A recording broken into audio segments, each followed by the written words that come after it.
Assalamualaikum, salam sejahtera dan selamat kembali semula ke channel Abang. Terima kasih sangat-sangat sudi dengarkan cerita yang Abang nak sampaikan hari ini. Ada dua cerita hari ini. Dengan niatnya, moga-moga cerita yang Abang sampaikan pada hari ini menjadi teman sewaktu memandu.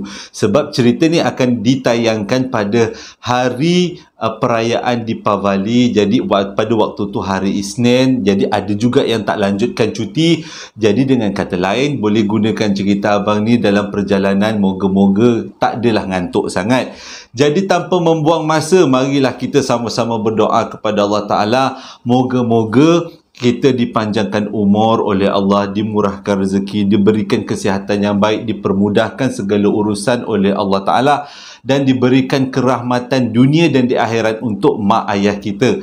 Jadi tanpa berlengah-lengah, jadi Abang dapat banyak komen tentang suara Abang yang slow. Kenapa bang suara slow? Abang merajuk ke? Abang ada yang tak kena ke? Tak sihat ke? Tak. Sebenarnya Abang sengaja tukar tone suara supaya adalah variasi. Waktu tone tinggi, waktu tone rendah. Jadi kali ini adalah waktu untuk tone Abang tinggikan balik menjadi diri yang sebenar. Yang sebelum tu bukanlah tak sebenar juga.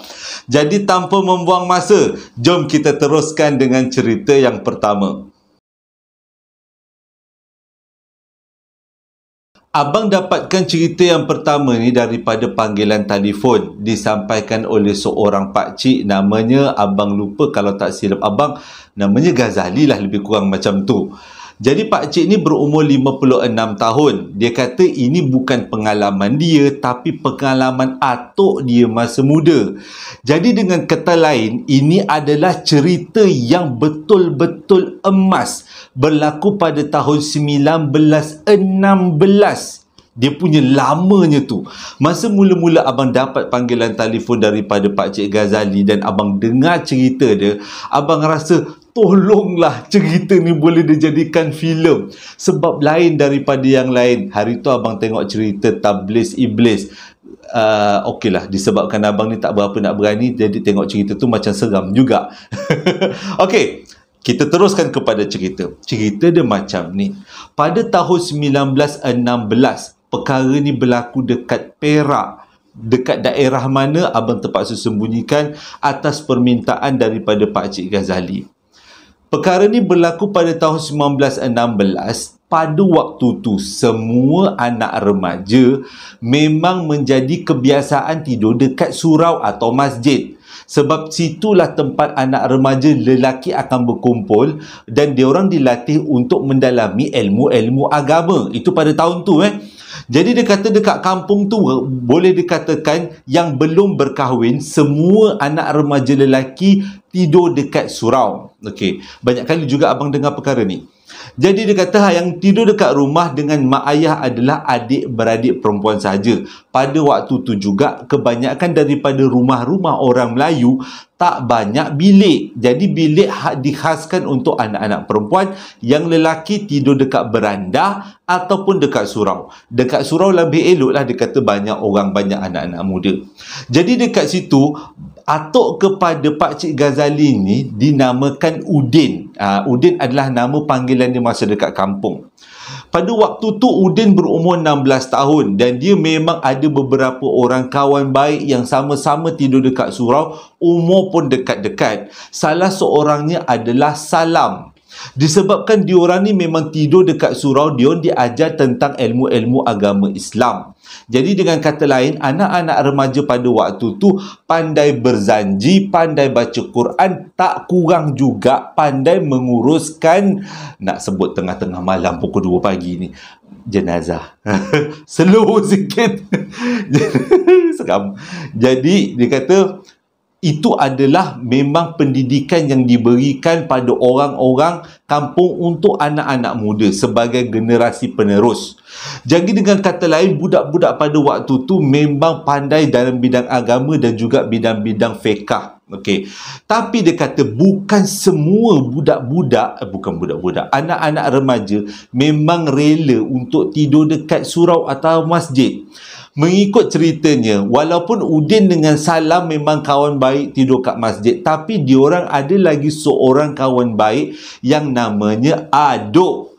Aduk ni memang tak tidur dekat surau, sebabnya memang sejak daripada kecil Aduk tidak diajar dalam selok-belok agama Islam. Dengan kata lain, ni yang dia punya key kepada cerita. Aduk ni adalah anak kepada salah seorang bomoh terkenal dekat kampung tu. Bukan kampung tu aja, dalam negeri Perak ke dalam kawasan tu memang terkenal lah bapa si Aduk ni. Macam-macam benda dia boleh buat sebab dia bomoh besar. Tapi yang menyebabkan dia terkenal ialah ilmu tarik duit dan juga ilmu penguasa menguasai. Maksudnya kalau siapa-siapa dapat ilmu tu, dia boleh jadi seseorang yang mengarahkan orang lain. Orang takut dengan cakap-cakap dia, dia arahkan orang sure ikut. Jadi itulah yang menyebabkan bapa Aduk terkenal. Dan bapa Aduk memang tak pernah fitnah pula kan nanti. Bapa Aduk tidak pernah dilihat semayang dekat surau atau masjid, termasuk semayang Jumaat. Jadi begitu juga yang dia didik pada anaknya yang bernama Aduk. Jadi walaupun Salam, Udin dan Aduk tu kawan baik, tapi latar belakang agama dia orang berbeza. Nak jadi cerita, ni dah masuk pada cerita. Nak jadi ceritanya, satu hari Aduk beritahu dekat Udin dengan Salam yang dia tengah belajar ilmu menguasai, ilmu penguasa, ilmu penunduk. Betul. Dia tengah belajar dengan bapa dia ilmu penunduk. Jadi bila dengar macam tu, itu sesuatu yang sangat menarik perhatian anak-anak muda. Walaupun Udin dan juga Salam ada latar belakang agama yang bagus, tapi budak-budak muda, kalau dengar penguasa ilmu penunduk tu siapa? Tak nak, dia kata. Memang seronok lah. Jadi Aduk kata macam ni, dia kata dia punya ilmu tak lengkap lagi. Dia ada satu syarat yang dia kena buat, iaitu dia kena dapatkan tali gula-gula. Abang bab-bab ni pukul 2 pagi kena cerita. Aduh. Okey. Dia kena dapatkan tali gula-gula. Bukanlah yang liar tu, yang terbang-terbang tu, tak. Kalau ada jenazah nak diuruskan, dimasukkan ke dalam liang lahat, tali tu yang dia nak. Dan tali tu dijadikan azimat sebagai ilmu penunduk. Bila dengar macam tu, si Salam dengan Aduk pun, si Salam dengan Udin pun rasa macam, memang menakutkan ilmu tu. Jadi Salam dengan Udin tarik diri. Tak nak. Walaupun kenapa Aduk ni pergi tanya dengan Salam dengan Udin tentang tali tu? Sebabnya Aduk tahu Udin dengan Salam ni memang selalu ambil tugas masukkan jenazah dalam liang lahat. Bagi kawan-kawan penonton yang bukan beragama Islam, selalunya orang Islam sewaktu meninggal akan dibalut dan diikat dengan tali. Tali bila dimasukkan ke dalam tanah, tali tu akan dibuka tapi dibiarkan bersama dengan jenazah. Tapi untuk ilmu ini dilengkapkan, tali tu satunya perlu diambil dan dijampi untuk dijadikan azimat. Okey. Jadi bila Aduk dengar Salam dengan Udin tak nak masuk campur, sebab diorang tahu ini adalah khurafat, ini adalah ilmu syaitan, bukan ilmu Allah Ta'ala. Jadi diorang pun tarik diri. Perbincangan tamat dekat situ, tak ada apa-apa perbincangan. Jadi diorang menjalani hidup seperti biasa. Nak jadi cerita, pada satu hari kampung tu ada kematian. Salah seorang orang tua dekat kampung tu tiba-tiba meninggal dunia sampai ajal lah kan. Jadi seperti biasa, sewaktu pengkebumian, Salam dan juga Udin akan sambut jenazah daripada liang lahat dan masukkan ke dalam tanah. Waktu tu, tiba-tiba Udin ternampak Salam tarik satu tali yang ada dekat kawasan kaki jenazah dan dia masukkan dalam poket. Pada waktu tu, keadaan agak kalang kabut. Jadi, kebanyakan orang tak perasan apa yang Salam buat. Tapi Udin nampak. Jadi bila Udin tengok Salam buat macam tu, pada waktu tu Udin tak terfikir sebenarnya Salam tengah merancangkan sesuatu. Jadi diorang pun selesaikan majlis pengkebumian tu. Lepas tu diorang pun balik ke rumah masing-masing. Pada malam tu tiba-tiba lepas sembahyang Isyak, Udin nampak Aduk datang ke surau. Waktu tu bila Aduk datang ke surau, Udin nampak Salam turun daripada surau, pergi jumpa Aduk dan dia bagi tali sesuatu tali kepada Aduk. Pada waktu tu baru Udin terfikir, lah ini rupanya dia baru teringat balik, sebab yang mula-mula tu perjanjian yang permintaan Aduk tu dalam 2, 3, 4 bulan yang lepas lah. Selepas kejadian tu memang Udin tak ambil pot pun, dia tak hirau pun. Bila dia nampak yang Salam bagi tali tu pada Aduk, baru dia tahu sebenarnya Salam ambil tawaran yang ditawarkan oleh Aduk. Jadi selepas tu Salam pun pergilah naik atas surau tidur. Udin ambil keperluan ni, tanya dengan Salam, Kenapa kau ambil tali tu? Kau tahu tak benda tu boleh jadi sesuatu yang bahaya? Tapi Salam cakap berkurafat semua tu. Dia kata, aku setakat nak menolong si Aduk je. Pada masa yang sama, Aduk kata dia boleh tolong Salam. Jadi Udin pun tanyalah, apa yang Aduk boleh tolong? Salam kata dia selama ni menaruh hati kepada seorang budak perempuan yang ada dekat kampung tu. Zaleha namanya. Zaleha tu pula memang anak orang-orang yang berada dekat kampung tu. Jadi mengikut kata Salam, Aduk boleh dapatkan macam minyak dagu bagi pada Salam, dan Salam boleh gunakan itu untuk memikat hati Zaleha. Waktu tu Udin dengar mengucap panjang dia, sebab dah tahu ini pusing-pusing syaitan punya kerja. Ni bukan ilmu-ilmu Allah Ta'ala, ni memang ilmu syaitan. Jadi waktu tu Udin agak marah dengan Salam, tapi nak buat macam mana, benda dah terjadi. Okey, jadi berlalulah macam biasa. Tapi sejak daripada itu berlaku beberapa perubahan pada Salam. Setiap kali Salam tidur dekat surau, dia mudah mengigau. Kalau dia mengigau, dia tak ada ayat lain. Pergi dari sini, jangan dekat aku. Macam tu. Sebab apa Udin tahu? Sebab Udin yang tidur dekat sebelah Salam setiap malam. Lepas tu dengan lebih teruk lagi, kadang-kadang Salam rasa menjerit-jerit waktu tidur. Dan sejak daripada tu Salam selalu terkejut. Tengok kucing melintas, terkejut. Kawan-kawan menjerit, terkejut. Jadi waktu tu Udin rasa macam tak sedap hati, sebab Salam dah lain macam. Ini part yang seramnya. Jadi si Udin pun tanyalah dengan Salam, engkau ni dah kenapa? Tidur malam mengigau. Lepas tu dah semakin hari semakin penakut. Nak pergi ambil semayang dekat perigi pun engkau takut. Padahal perigi tu sebelah je surau. Apa yang kau takut? Pada waktu tu barulah Salam menangis. Salam kata, aku dah tak boleh nak tahan lagi. Aku dah dalam keadaan ketakutan. Yang Udin tak faham, kenapa pula aku ketakutan? Kita kan kat surau, rumah Allah ni cakap. Macam ni lah. Aku tak tahu macam mana nak jelaskan kat kau. Tapi ada sesuatu yang ikut aku selama ni sejak daripada aku ambil tali tu. Waktu tu Udin cakap, ya tak ya lah. Mungkin Salam ni berhalusinasi lah kan. Jadi macam ni lah. Kalau betul lah ada sesuatu yang kat belakang kau, kau rasa macam ada kat belakang kau, aku tak nampak apa-apa pun, kata.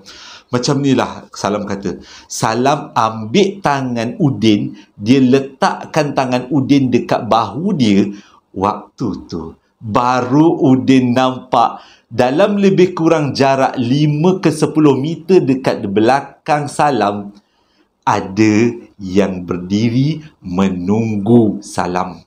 Pada waktu tu Udin terkejut sampai dia tarik tangan dia, sebab memang nampak yang menunggu tu adalah sesuatu yang abang malas nak sebut. Pukul 2 pagi. Jadi semua tahu semua faham siapa yang menunggu kat belakang tu. Yang gitu-gitulah kan, yang ada tali-tali tu. Okey, kita terus cerita. Bila dah macam tu, Salam pun terkejut. Dah dua-dua malam tu dah tak tahu nak buat apa. Malam tu dah tak tahu nak buat apa, dan diorang bercadang besok pagi diorang berdua nak pergi jumpa dengan ayah Aduk. Jadi esok paginya lengah-lengah diorang berdua ni pergi jumpa ayah Aduk, nak minta macam mana caranya. Diorang berdua tak berani nak beritahu dengan orang lain sebab ini dah main-main kurafat. Memang kalau orang waktu tu kurafat adalah satu benda dari segi agama sangat salah. Kalau beritahu dekat tok guru ke imam ke kiai ke yang ada dekat kampung tu, mau sepak diorang tu. Jadi diorang ambil keputusan beritahu dekat ayah Aduk. Tahu tak apa yang terjadi? Ayah Aduk boleh gelak. Ayah Aduk cakap apa? Itu Allah, cubaan dia, penakut korang dua ni. Dia kata, dia tak faham sebenarnya budak-budak tu dalam keadaan yang tertekan. Waktu tu Salam dah sedih sangat bila ayah Aduk mentah-mentah tolak nak tolong Salam. Jadi pada waktu yang sama, si Aduk ni, apa ni, tukar cerita ke? Si Aduk ni rasanya macam betul ni, tentukan nama. Jadi si Aduk ni bila dia tengok Salam dengan Udin kena tolak mentah-mentah dengan ayah dia, dia berjumpalah. Dia cakap macam ni, dia simpati dengan apa yang berlaku. Tapi rupanya melalui apa yang Aduk beritahu, Salam dah tahu benda tu akan terjadi, tapi Salam ambil risiko. Marahlah si Udin, kau dah tahu benda ni benda kurafat, kalau kau ambil kau akan dapat gangguan-gangguan macam ni, kenapa kau ambil? Dia kata. Salam cakap dia ingat dia boleh handle. Dia ingat dia setakat baca ayatul kursi, selawat Nabi, semua benda tu boleh hilang. Tak, benda tu tak boleh hilang. Benda tu seolah-olah menuntut balik. Abang tertinggal satu cerita.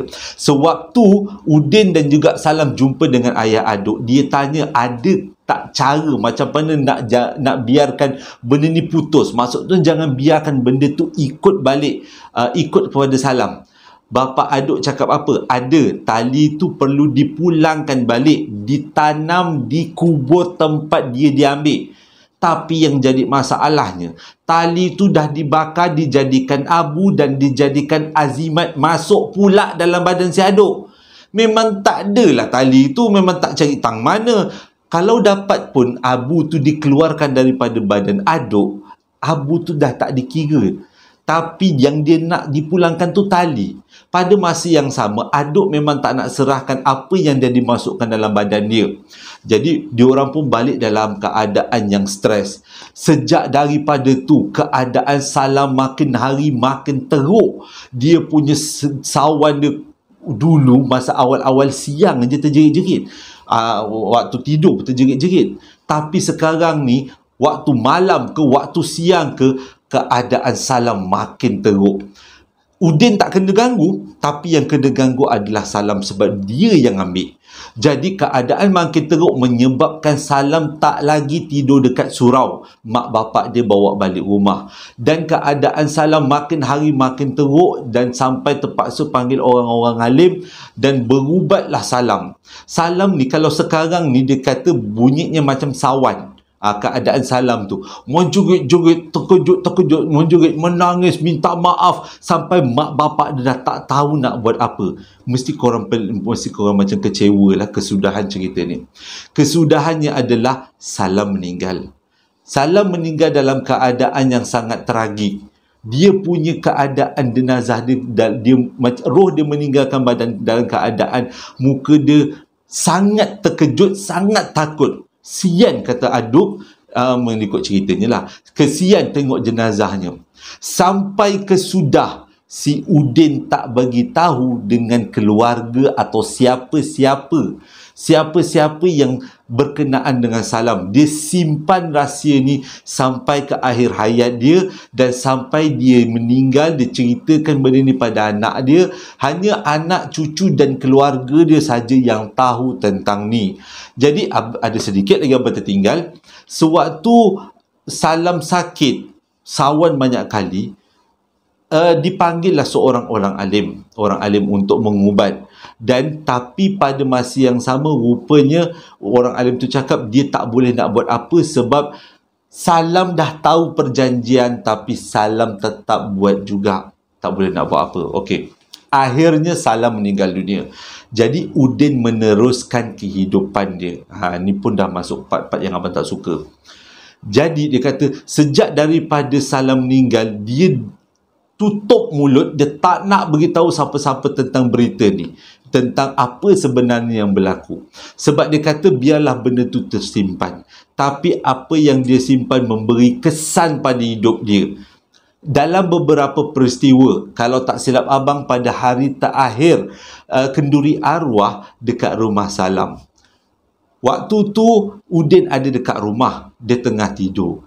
Tiba-tiba dia dengar suara Salam menangis. Menangis teresak-esak.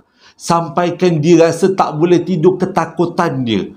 Tapi benda tu bukan dalam rumah, benda tu dekat luar rumah. Selagi dia tak buka tingkap, selagi tu benda tu kekal dekat luar rumah. Dia kata kalau mungkinlah, bukan dia kata mungkin, kalau dia buka tingkap, mungkin dia nampak Salam tengah menangis. Allahu Akbar. Kalau abang kalau abang cerita, tak ada, cerita je kat siapa-siapa lah. Okay, jadi dia teruskan. Selepas tu, selang beberapa malam, Udin bermimpi Salam dalam keadaan mukanya merah, dan dia dalam keadaan yang sangat seperti orang cekik dia, sesak napas keadaannya. Jadi disebab itu adalah gangguan kedua. Jadi disebabkan gangguan demi gangguan, keadaan Udin sendiri rasa tertekan. Udin tertekan, tapi Udin tetap tak nak cerita sebab dia kata biar dia simpan benda ni. Keadaan menjadi semakin teruk. Banyak kali Udin nampak kelibat-kelibat Salam. Setiap kali dia berjalan sorang-sorang, sama ada pergi kebun, balik kebun, pergi ke dia, mana-mana dia pergi, dia akan nampak Salam. Tapi dia tak nampak muka lain, maksudnya selain daripada muka Salam dalam keadaan sedih. Kemuncak kepada cerita ni ialah pada satu hari Salam balik daripada motong getah. Dia kebun getah, dia motong getah. Balik daripada motong getah, waktu tu dia dengar, dia tengah naik jalan kaki, jalan kaki. Tiba-tiba dia terdengar dekat dalam kebun getah tu macam ada orang berdehem gitu. Jadi dia pun pandanglah. Dia punya terkejut. Dia nampak Salim berdiri dalam keadaan yang sangat-sangat tak wajar. Dalam keadaan seperti dikelar-kelar. Berdarah-darah keadaan badan dia. Dan keadaan muka Salim seperti sangat kesian, seolah-olah nak minta tolong. Jadi bila si Udin tengok Salam macam tu, berlari dia balik rumah. Time tu dia beritahu dekat ayah dia yang dia ternampak bayang Salam. Dan orang alim pun dipanggil, kiai lah dipanggil, yang paling alim kat kampung tu dipanggil untuk mengubati Udin. Dan kiai tu bagi tahu yang Udin nampak tu adalah hanya jelmaan, bukan roh. Mungkin korin, mungkin apalah. Jadi diminta Udin untuk mengamalkan beberapa bacaan, termasuk ayat 1000 dinar dan juga selawat Nabi. Jadi sejak Udin amalkan apa-apa bacaan yang diberitahu oleh si kiai tadi, alhamdulillah Udin tak nampak lagi bayangan-bayangan Salam. Tapi mungkin Udin kata Salam muncul dalam setiap kehidupan dia sebabnya dia berasa bersalah. Dia nak Salam nak Udin rasa bersalah yang dia tak beritahu hal ni kepada sesiapa, termasuk keluarga si Salam. Jadi rahsia ni tersimpan sehinggalah diceritakan pada abang. Cumanya watak Udin, Aduk dan juga Salam adalah nama yang diminta oleh Pak Cik Ghazali ceritakan pada abang. Abang tanya, adakah ini nama sebenar? Tapi Pak Cik Ghazali cakap biarlah dia jadi rahsia. Abang pun tak tahu. Tapi gerak hati abang, sorry Pak Cik, saya teka.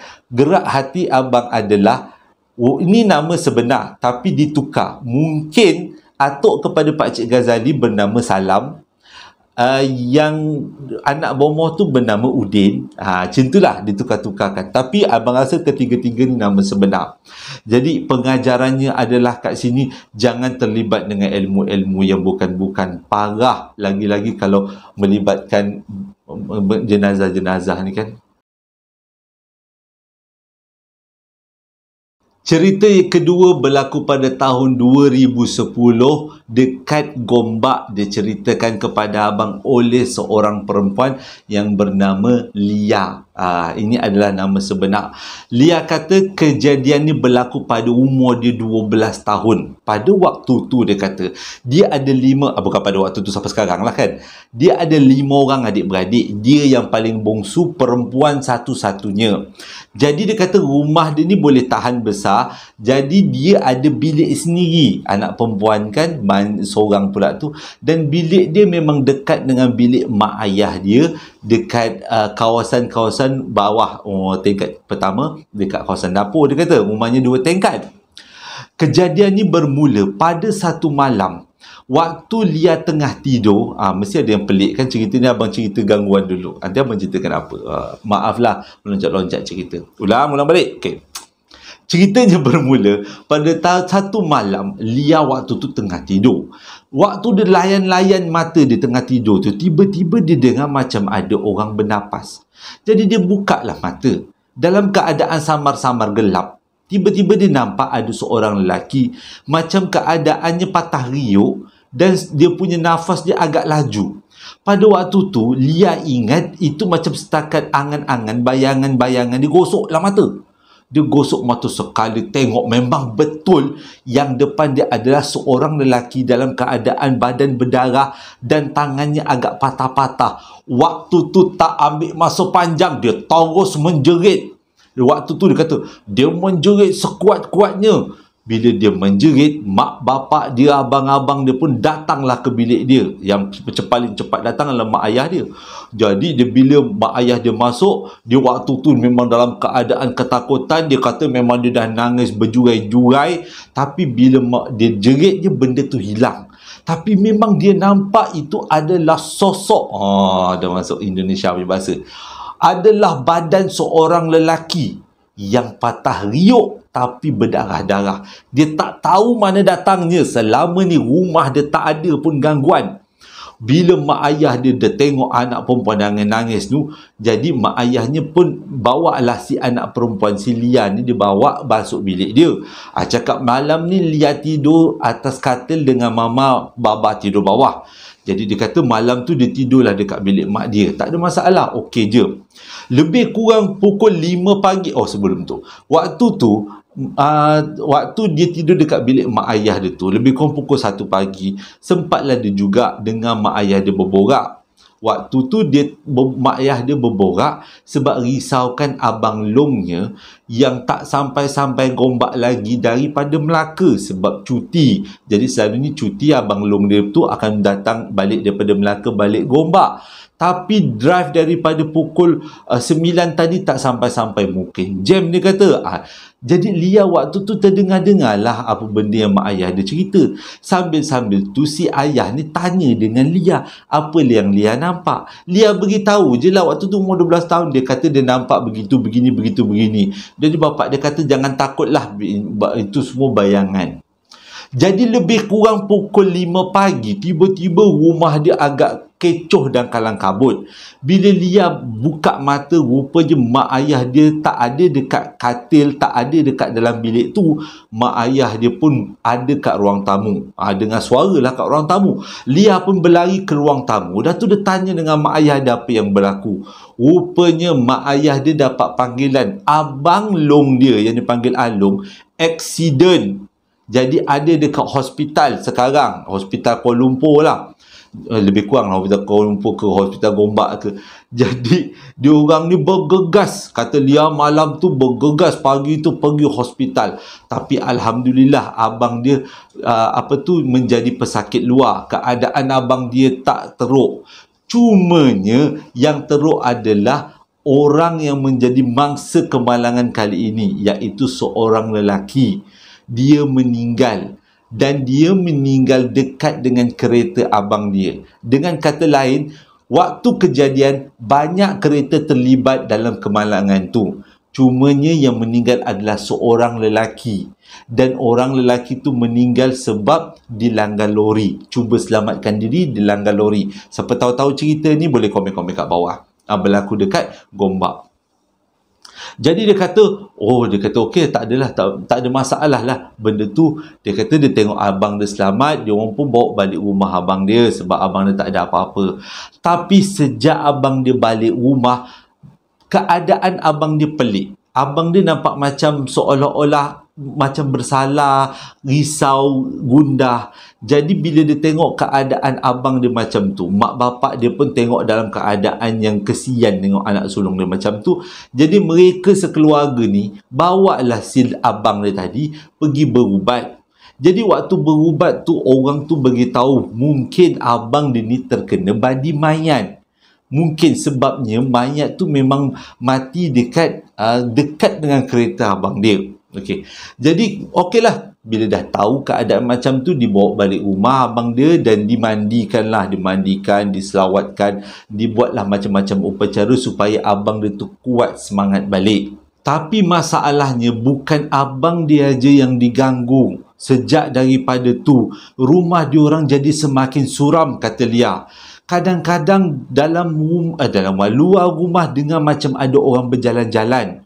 Kadang-kadang juga dengar macam ada orang tengah macam merungut-rungut dekat sekeliling rumah diorang, dekat pintu depan, dekat pintu dapur.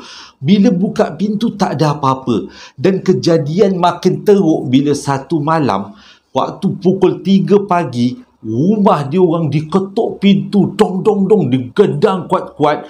Bila bapa dia buka, tak ada siapa pun dekat depan rumah. Jangan cakap macam tu. Kadang-kadang orang berkeliaran kat keliling rumah memang selalu. Sampaikan diorang punya tidur terganggu sangat-sangat. Dan ada kalanya seperti langsir tu diselak-selak. Waktu tu kata Lia, bila bapa dia tak dekat rumah, itu lagi teruk keadaannya. Jadi sejak daripada tu, keluarga tu memang mengambil langkah berjaga-jaga. Jadi bila keadaan makin teruk, diorang pun pergilah ke Darussyifak dekat Kajang. Diorang nak berubat. Bila macam tu, barulah diorang dapat jawapan.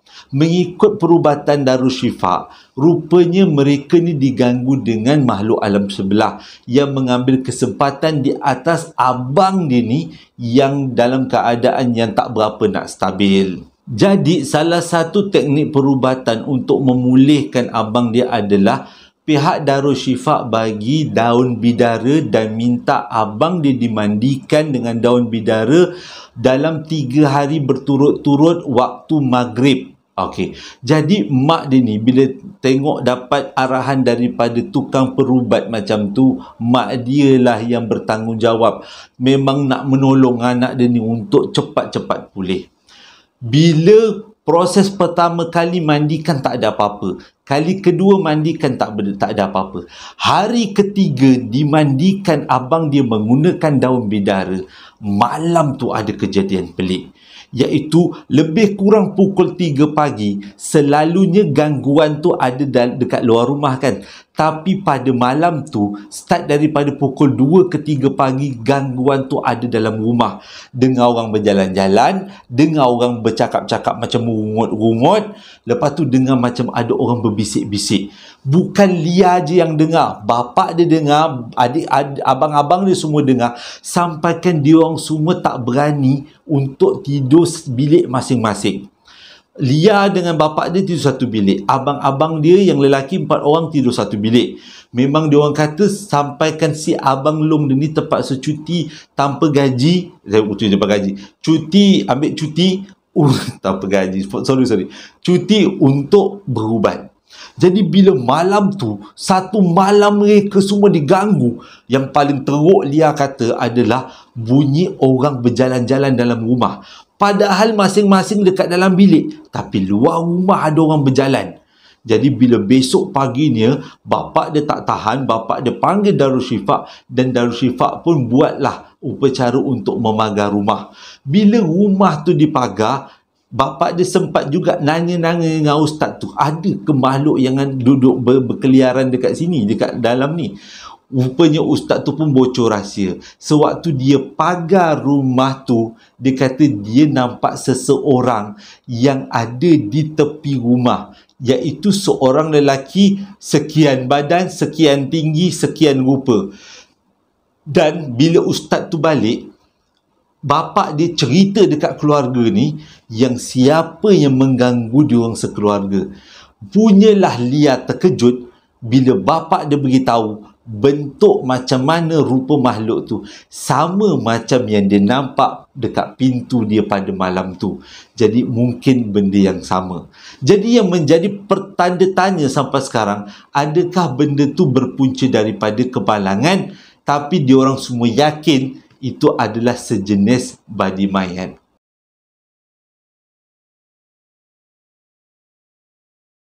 Terima kasih sangat-sangat sudi dengarkan cerita yang abang sampaikan pada hari ini. Moga-moga menjadi teman sewaktu memandu, insya-Allah lah kan. Terima kasih juga pada yang membeli barangan-barangan yang abang jual. Jadi siapa-siapa yang nak dapatkan bolehlah tekan link yang abang sediakan di dalam description area. Bolehlah tekan kat situ. Abang kebanyakannya jual dekat Shopee. Terima kasih sangat-sangat. Hingga berjumpa lagi dalam 2 hari akan datang. Assalamualaikum warahmatullahi wabarakatuh.